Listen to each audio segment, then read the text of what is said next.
네, 안녕하십니까. 민성식입니다. 이번 시간에는 임차인들이 입주 시 빌딩 현황 검토 항목 중에서 두 번째 요소인 위험 요소에 대해서 설명드리도록 하겠습니다.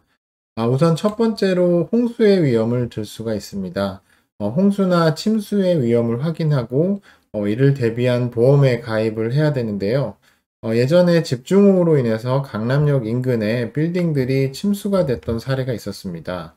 빌딩이 침수가 되고 나면 빌딩 지하 공간에 있는 기계 전기실의 장비들의 손상이나 문제가 발생을 하고 이로 인해 건물 운영이 중단될 수밖에 없습니다.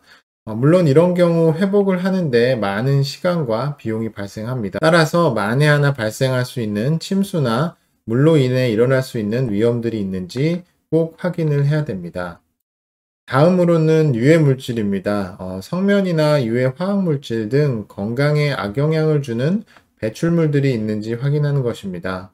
오래된 건물들의 경우에는 천정 텍스 등의 자재가 성면을 함유하고 있는 경우도 있습니다. 또 최근에는 건강에 대한 관심이 높아지면서 친환경 자재를 사용하고 사용자들의 안전에 대한 관심도가 높아지고 있습니다. 특히 오피스 빌딩 유해 물질 중에서는 인테리어 공사를 하고 나면서 새 가구나 자재들에서 많이 발생하는 경우가 있습니다.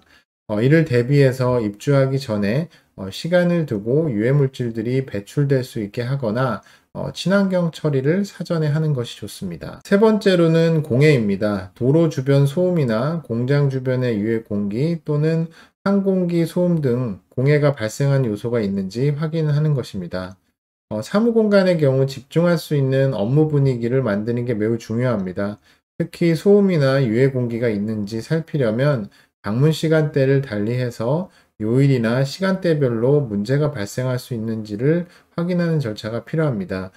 특히 주변에 공사가 장기간 동안 진행될 것 같은 곳이 있는지도 면밀하게 살펴봐야 됩니다. 다음은 재난 대비입니다.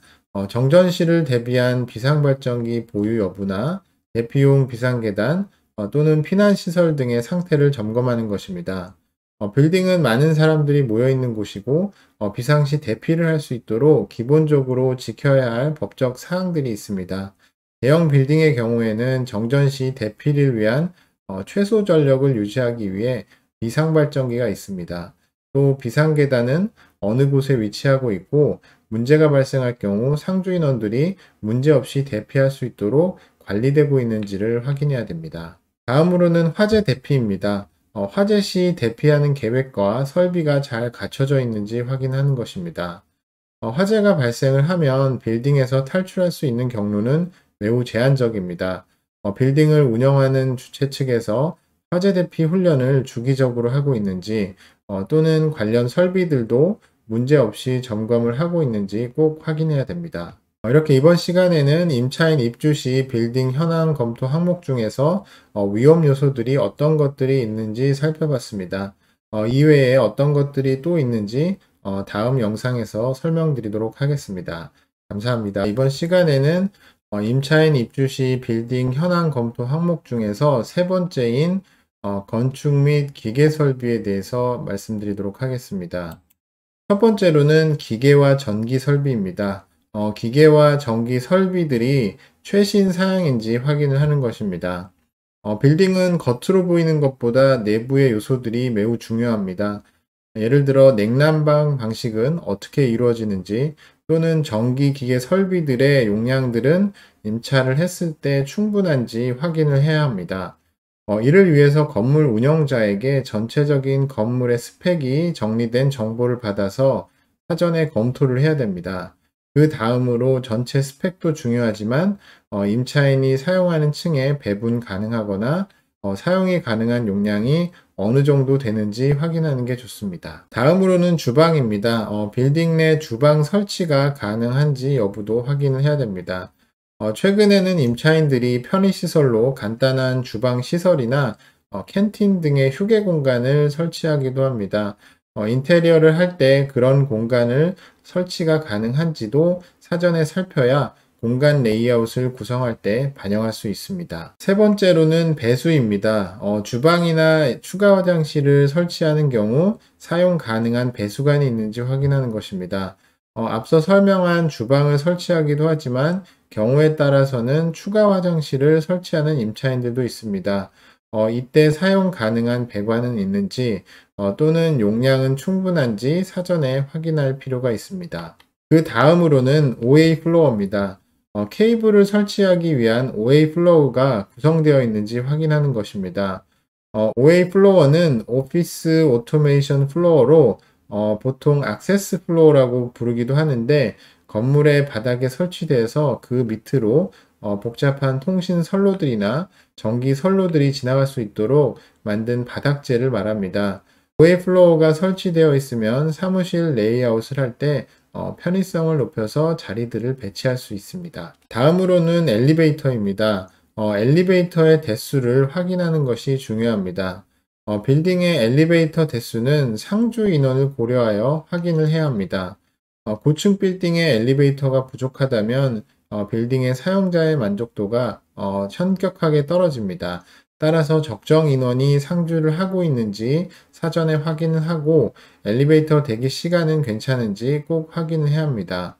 이를 확인하기 위해서는 출근 및 퇴근 시간 또는 점심시간 때 직접 사용량을 관찰하면서 어떤 상태인지 쉽게 파악을 할 수가 있습니다. 다음으로는 자전거 주차 시설 및 샤워 시설입니다. 자전거 주차장을 보유하고 있는지 여부와 샤워 시설의 유무를 확인하는 것입니다. 최근에는 자전거로 출퇴근하는 직장인들이 많아졌습니다. 빌딩의 편의시설로 자전거 주차장이 충분히 있는지, 더불어 샤워 시설이 있다면 임차인들의 만족도가 더 높아질 수 있습니다. 이렇게 이번 시간에는 임차인 입주 시 빌딩 현황 검토 항목 중에서 건축 및 기계 설비들에 대해서 어떤 것들이 있는지 살펴봤습니다. 이외에 어떤 항목들이 있는지 다음 영상에서 설명드리도록 하겠습니다. 감사합니다. 이번 시간에는 임차인 입주 시 빌딩 현황 검토 항목으로 네 번째 면적과 레이아웃에 대해서 설명드리도록 하겠습니다. 첫 번째로는 사용층입니다. 저층, 중층, 고층에 따라서 경관, 소음 등의 환경이 매우 다르고 이동 시간이나 임대료 등이 달라지기 때문에 이런 요소들을 고려해야 합니다. 사용하고자 하는 층을 선택할 때는 높이에 따라서 사용자의 환경이 달라지고 그에 비례하여 임대료도 높게 책정이 됩니다.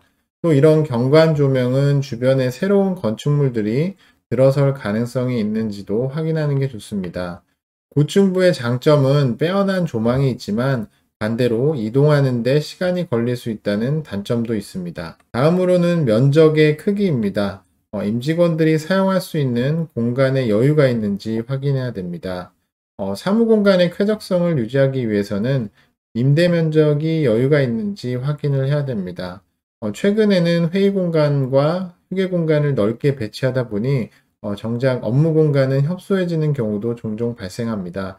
따라서 임대 면적을 충분히 확보할 수 있는지 검토를 해야 됩니다. 다음으로는 증평입니다.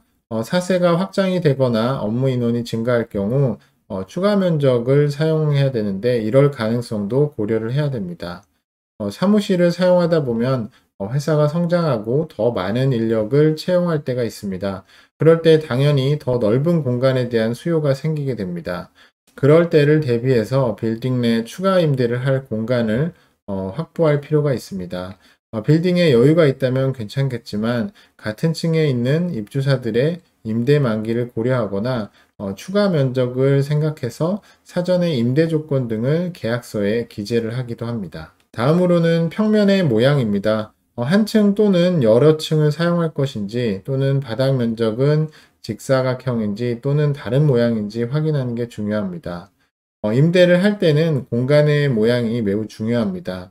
임대 가능한 평면의 모양이나 배열에 따라서 사무실의 레이아웃이 크게 영향을 받기 때문입니다. 이외에도 빌딩 내부의 기둥의 위치나 크기, 엘리베이터 홀 등의 방향에 따라서 임대 공간의 활용도는 크게 달라집니다.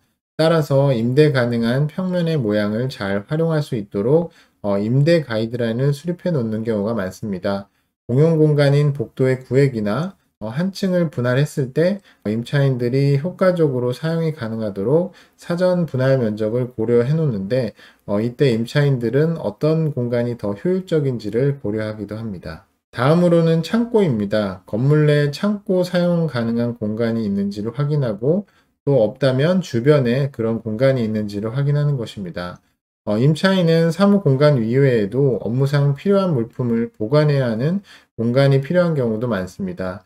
예를 들어 중요한 서류나 문서들을 가까운 곳에 보관을 해야 하거나 부피가 많이 차지하는 물품이나 판매용 샘플 등을 보관해야 하는 일도 있습니다. 이때 지하나 유휴 공간을 활용하여 창고로 사용할 수 있는 공간들이 있는지 임차인들은 확인을 하게 됩니다. 시간에는 임차인 입주 시 빌딩 현황 검토 항목 중에서 면적과 레이아웃들에 대해서 알아봤습니다.